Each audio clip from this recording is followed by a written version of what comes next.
Hello friends, ఈరోజు మాది గుమ్మడి పాయసం. దానికి కావాల్సిన ఐటెం వచ్చి గుమ్మడికాయలు. దాన్ని నేను చిన్న చిన్న ముక్కలుగా చేసి పెట్టుకున్నాను. అలాగే కొబ్బరి కూడా తురిమి పెట్టుకున్నాను.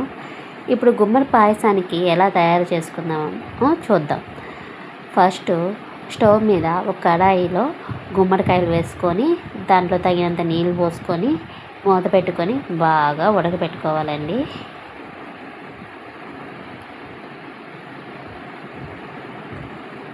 తర్వాత గుమ్మడికాయ ఉడికిందో లేదో చెక్ చేసుకొని మనం పప్పు ముద్దకం ఉంటుంది చూడండి, దాంతో మ్యాష్ చేసుకోవాలి. లేదా మామూలుగా మీకు మ్యాష్ చేసుకునే ఏదైనా ఉంటే దాంతో అయినా మ్యాష్ చేసుకోవచ్చు.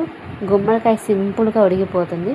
సో పప్పు గుత్తితో బాగా మ్యాష్ చేసుకొని దానిలోకి తగినంత బెల్లం కానీ షుగర్ కానీ యాడ్ చేసుకోవాలి. ఆ బెల్లం కానీ షుగర్ కానీ మన తీపికి ఎంత కావాలో అంతా షుగర్ కానీ బెల్లం కానీ యాడ్ చేసుకోవాలి. ఇలా యాడ్ చేసుకున్న తర్వాత దీన్ని మళ్ళీ ఒకసారి స్టవ్ మీద పెడతాము.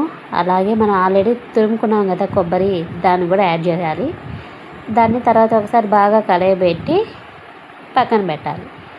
నెక్స్ట్ ఒక కడాయిలో కొంచెం గీ వేసుకొని మనం ఆల్రెడీ ముక్కలు చేసుకున్న జీడిపప్పు ముక్కల్ని వేసి దోరగా వేయించుకోవాలి. ఈ పాయసంలోకి ఇలాచీని కూడా యాడ్ చేసుకోవాలి. అలాగే వేయించిన జీడిపప్పును కూడా యాడ్ చేసుకొని తర్వాత ఈ వేడిని తగ్గేదాకా మనం అలా ఉంచి పాలు పోసుకోవాలి. ఎందుకంటే వేడి బెల్లంలో పాలు పోస్తే ఇరిగిపోయే ప్రమాదం ఉంది. సో ఇది కొంచెం చల్లారిన తర్వాత దీనిలోకి మనం పాలు యాడ్ చేసుకున్నాం. ఇప్పుడు కొంచెం చల్లారింది కదా, దీంట్లోకి మనం ఆల్రెడీ కాంచి పెట్టుకున్న పాలను పోసుకున్నాము. బాగా కలపెట్టుకుంటే మనకి వేడి వేడి గుమ్మడి పాయసం తయారైపోయింది. ఇది తినడానికి చాలా చాలా బాగుంటుంది, చాలా రుచిగా కూడా ఉంటుంది. మీరు కూడా ఒకసారి కంపల్సరీ ట్రై చేయాలి. ట్రై చేసి ఎలా వచ్చిందో నాకు కామెంట్ చేయండి. చూడండి, చాలా బాగుంది కదా. ఇప్పుడు దీన్ని మా పాప టేస్ట్ చేస్తుంది. పాప టేస్ట్ చేసి ఎలా ఉందో చెప్పొద్ది గుమ్మడి పాయసం.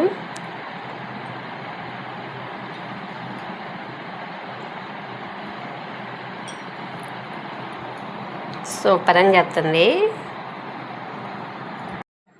మా ఛానల్ని ఎవరైనా సబ్స్క్రైబ్ చేయకపోతే ఇప్పుడే సబ్స్క్రైబ్ చేయండి. అలాగే లైక్ అండ్ షేర్, సబ్స్క్రైబ్, పేరున్న గంట కూడా గట్టిగా కొట్టండి. Bye bye, love you all.